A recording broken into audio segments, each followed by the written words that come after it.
ये है beginners way of storing data in coding and this is how amazing coders do and it's called array. So what is array? Array एक data structure है जहां हम same type के data को store करते हैं, फिर चाहे वो डेटा नंबर्स हो या फिर strings. Let's take an example. देखो, जब हम कोडिंग सीख रहे होते हैं और मान लो हमें 5 स्टूडेंट्स के मार्क्स को स्टोर करना है, तो हमारे स्टार्टिंग फेज में हम क्या करते हैं, हम स्टूडेंट मार्क्स के डेटा को ऐसे लिखते हैं और उसे इस तरह से प्रिंट कर देते हैं. अब देखो, ये चीज 5-6 डेटा एंट्रीज तक तो ठीक है, लेकिन व्हाट इफ हमें 1000 स्टूडेंट्स के डेटा को लिखना हो और उसे प्रिंट भी करना हो, then do you think data को ऐसे लिखना एक अच्छी चॉइस होगी? सो इसी चीज का सॉल्यूशन है एरे डेटा स्ट्रक्चर, जहां हम मार्क्स के डेटा को ऐसे लिख सकते हैं, जस्ट 1 लाइन, दैट्स इट, और आउटपुट को ऐसे. अब डिफरेंट लैंग्वेजेस में एरे को लिखने का तरीका डिफरेंट होता है, लेकिन एरे के फंडामेंटल कॉमन है, विच इज एरे एक index based fix size data structure होता है. मान लो हमारे इस मार्क्स वाले एरे में हमें 4th स्टूडेंट के मार्क्स को पता करना है, तो हम उसे ऐसे लिख सकते हैं. नाउ अब यहाँ पर आता है सबसे tricky part. Some of you must be thinking कि अगर 4th एलिमेंट चाहिए तो यहाँ पर 3 क्यों लिखा है? वेल, क्योंकि एरे की इंडेक्सिंग 0 से स्टार्ट होती है and it's common in every language, just लिखने का तरीका डिफरेंट होता है. इसीलिए कहा भी जाता है कि learning data structure should not depend on language, rather it should always depend upon the understanding of core concept of it. Now जो लोग प्रोग्रामिंग में नए हैं, उन्हें ये 0 से स्टार्ट होने वाली चीज वियर्ड लग सकती है. Actually it's not weird. एक रियल लाइफ एग्जांपल बताता हूँ. आपने हाई राइज बिल्डिंग में देखा होगा कि पहले ग्राउंड फ्लोर होता है, then first, then second, etcetera, और वहां जो लिफ्ट लगी होती है, उस लिफ्ट में भी काउंटिंग ऐसे ही शुरू होती है, ground, then first, then second, then third, etcetera. Now array की 3 मेन प्रॉपर्टीज होती हैं जो हमें हमेशा ध्यान रखनी होती हैं, रिगार्डलेस आप किस प्रोग्रामिंग लैंग्वेज में काम कर रहे हो. फर्स्ट वन इज एरे का साइज हमेशा फिक्स्ड होता है. सेकंड वन इज एरे में हमेशा सेम टाइप के एलिमेंट्स को स्टोर किया जाता है. And third one is array की इंडेक्सिंग 0 से स्टार्ट होती है. अब देखो, हमने 0 इंडेक्सिंग की बात तो कर ली, but what about these 2 properties? सबसे पहले बात करते हैं दूसरी प्रॉपर्टी के बारे में, which is same type. Now Python और जावास्क्रिप्ट वाले कहेंगे कि भाई हमारी लैंग्वेज में तो हम दोनों चीजें लिख सकते हैं. Well, then you do not know this thing that programming languages चीजों को आसान करने के लिए मॉडिफाई की जाती है. नाउ सेकंडली अब बात करते हैं फर्स्ट पॉइंट की, which is fixed size. Always remember, arrays are always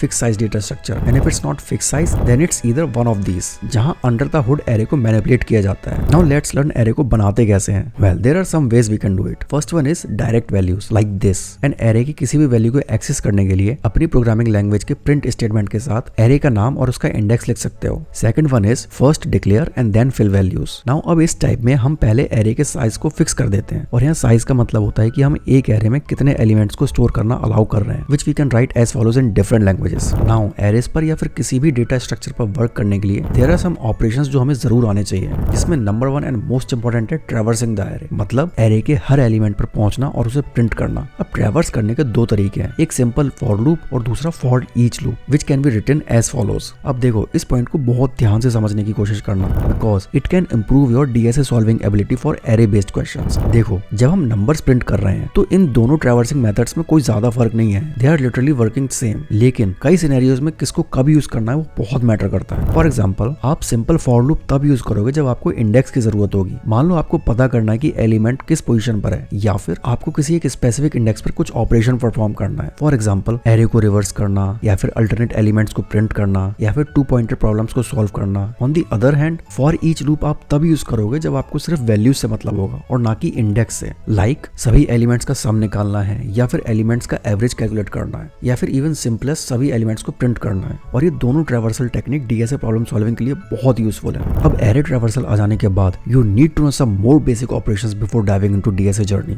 first one is searching, जिसका कोड कुछ ऐसे हो सकता है. And remember, this one is a simple linear search and there is another algorithm for searching which is binary search, जो कि काफी ज्यादा ऑप्टिमाइज अप्रोच है compare to this linear search. अगर आपको सर्चिंग टेक्निक आ जाती है तो आप डीएसए के ये क्वेश्चन सॉल्व कर पाओगे. Then next is we need to know how to sort arrays, जैसे हम सबसे बेसिक फॉर्म में कुछ ऐसे सॉर्ट कर सकते हैं. नोटिस करना, मैंने सिर्फ सूडो कोड लिखा है सॉर्ट करने का. This pseudo code can be translated into any programming languages, and then there are many other sorting algorithms. But even after doing this, there is a most common mistake जो ज्यादातर लोग करते हैं when working with array, which is index out of bounds. मान लो आपके पास ये array है और आपको थर्ड एलिमेंट को प्रिंट करना है, देन आप कोड को ऐसे लिख देते हो क्योंकि हमें थर्ड एलिमेंट चाहिए, लेकिन this line represent the 4th element of array, not the third one, because I told you कि एरे की इंडेक्सिंग 0 से शुरू होती है. So always remember this thing. जब भी आपके कोड में एरे आउट ऑफ बाउंड का एरर आएगा, दैट मींस आपने एरे के एलिमेंट को फैच करने में कोई मिस्टेक की है. Now a quick challenge for you. You have this array and you need to find the second largest element, लेकिन एरे को सॉर्ट किए बिना. टेल मी आपकी अप्रोच क्या हो सकती है? एंड अगर आपने एरे को मास्टर कर लिया तो ये आपके स्टैक और क्यूज के क्वेश्चंस को सॉल्व करने में भी बहुत ज्यादा हेल्प करेगा, जो कि हम आने वाले वीडियोस में डिस्कस करेंगे. So if you like this video, consider subscribing.